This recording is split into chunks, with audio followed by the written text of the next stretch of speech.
They say every village has a secret, a place no one dares to enter. In this village, it was the abandoned well. For years, people whispered it was haunted by Jinn. But one sunset, something happened that made the entire village tremble in fear, until one fearless woman decided to face the Jinn herself. What happened that evening? And what shocking truth did she uncover deep inside the well? Stay with me, because you won't believe this ending. In a quiet village, life was simple. People lived from farming, tending goats and sheep, and caring for their crops. Among them lived Badour, a 50-year-old woman known for her strength, wisdom, and unshakable courage. She wasn't just respected, she was admired. When disputes broke out, she solved them. When children were sick, she treated them with natural remedies.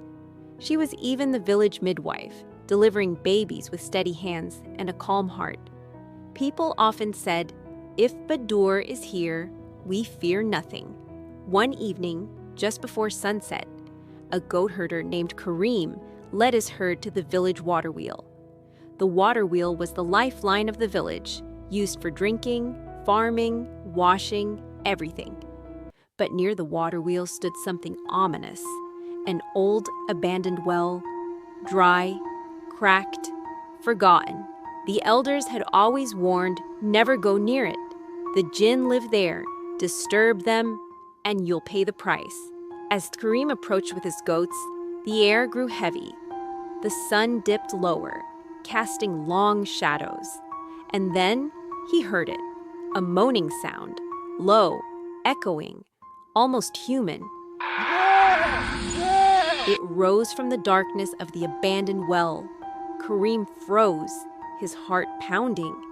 His goats stirred nervously, their bells clanging in panic. The sound grew louder, distorted by the echo. He didn't wait. He grabbed his staff, shouted in terror, and ran back to the village, goats stumbling after him. Breathless, he screamed, "The Jinn! The Jinn in the well have awoken!" Fear spread like wildfire. "The Jinn are angry! They'll curse us all!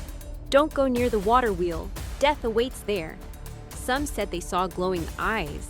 Others claimed the Jinn were chanting spells. No one dared fetch water anymore. But the problem was clear. Without the water wheel, the village couldn't survive. That's when the whispers reached Badour. Badour didn't flinch. While others trembled, she stood tall and declared, "If there is a Jinn in that well, I will face it myself."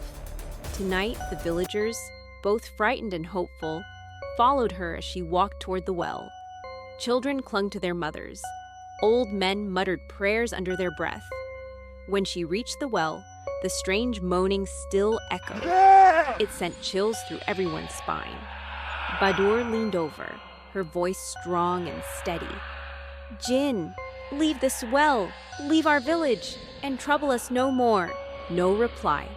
Only the eerie moans continued. Badour frowned. She wasn't one for games. She turned to the villagers. "Bring me a rope. If the Jinn won't come out, I'll go in after it." Gasps filled the crowd.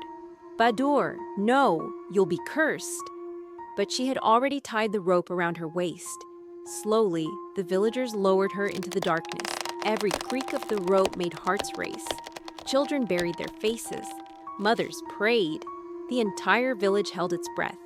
Down, down she went, until her feet touched the bottom.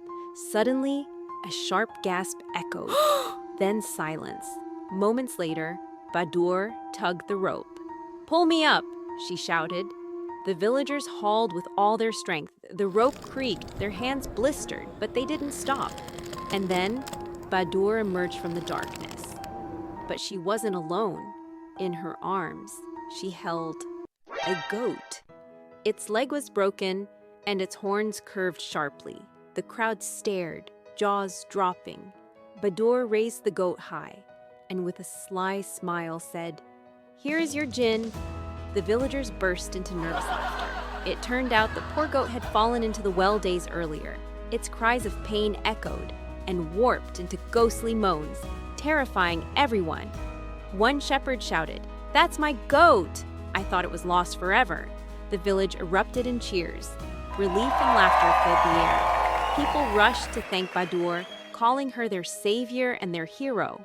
Badour chuckled and said, "Sometimes what we fear most is nothing but an illusion, or a goat with a sore leg." And so the haunted well turned out to be nothing more than a trapped goat, and a tale that would be retold with laughter for years to come. Rumors and fear can grow into monsters if we let our imagination control us. Some people, like Kareem, panic and run. But true strength comes from people like Badour, who face fear head-on and search for the truth. Now tell me, what would you do if you were in Badour's place? Would you dare to go down the well, or would you run away like Kareem? Share your answer in the comments. I'd love to hear your thoughts. And if you enjoyed this story and want to hear more suspenseful real-life tales with a twist, don't forget to like this video, subscribe, and hit the notification bell. That way, you won't miss the next adventure.